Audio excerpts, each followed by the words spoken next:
Selamat pagi dan salam sehat buat anak-anak sekalian. Pak harap Pak temui anak-anak sekalian dalam keadaan sehat. Pada pagi hari ini kita kembali bertemu dalam pembelajaran IPS. Sebelum kita memulai dengan pembelajaran kita pada pagi hari ini, terlebih dahulu kita menghadap Tuhan dalam doa. Berdoa mulai.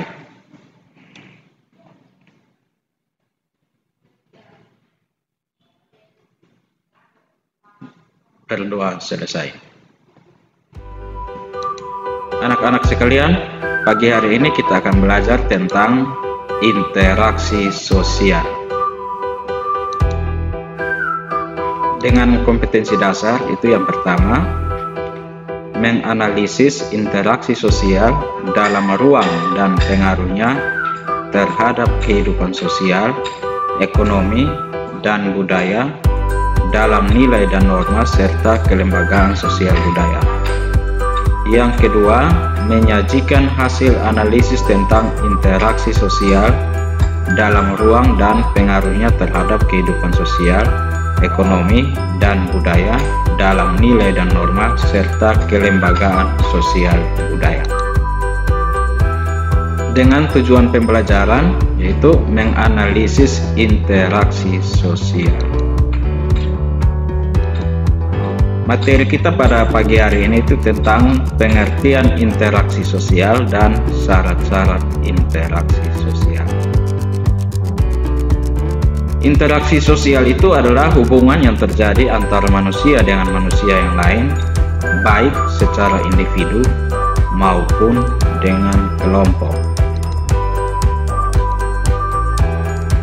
Manusia disebut makhluk sosial karena ia memiliki gregorianis, yaitu suatu naluri untuk selalu hidup dengan orang lain.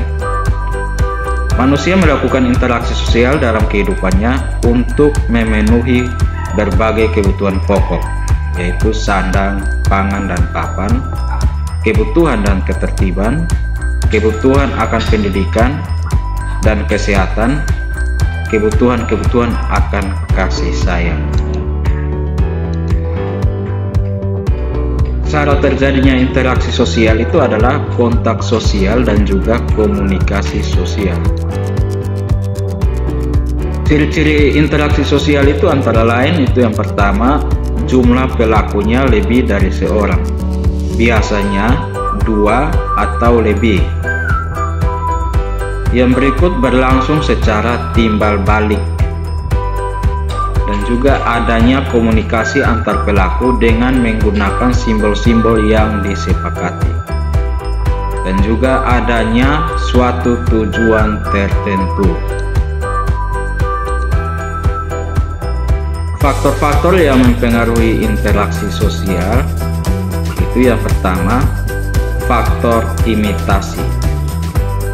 Faktor imitasi merupakan proses seseorang mencontoh orang lain atau kelompok, seperti yang ada pada gambar di bawah ini. Anaknya mencontoh kelakuan ibunya. Yang kedua itu adalah faktor sugesti.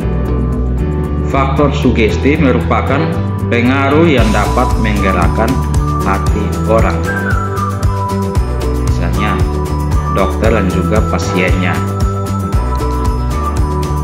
Yang ketiga itu adalah faktor identifikasi.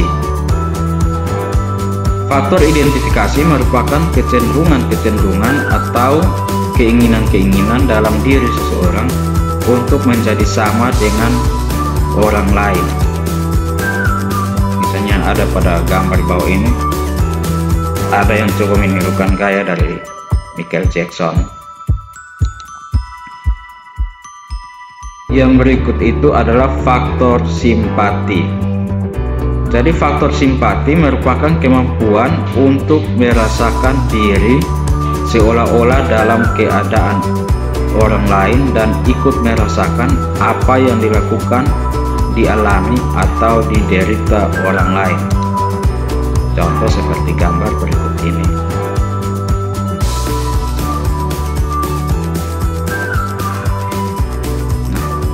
Itulah pertemuan kita pada pagi hari ini. Kita sudah membahas tentang pengertian interaksi sosial dan juga syarat-syaratnya. Sampai di sini pertemuan kita pada pagi hari ini. Tetap jaga kesehatan, sampai bertemu pada pertemuan berikutnya. Terima kasih.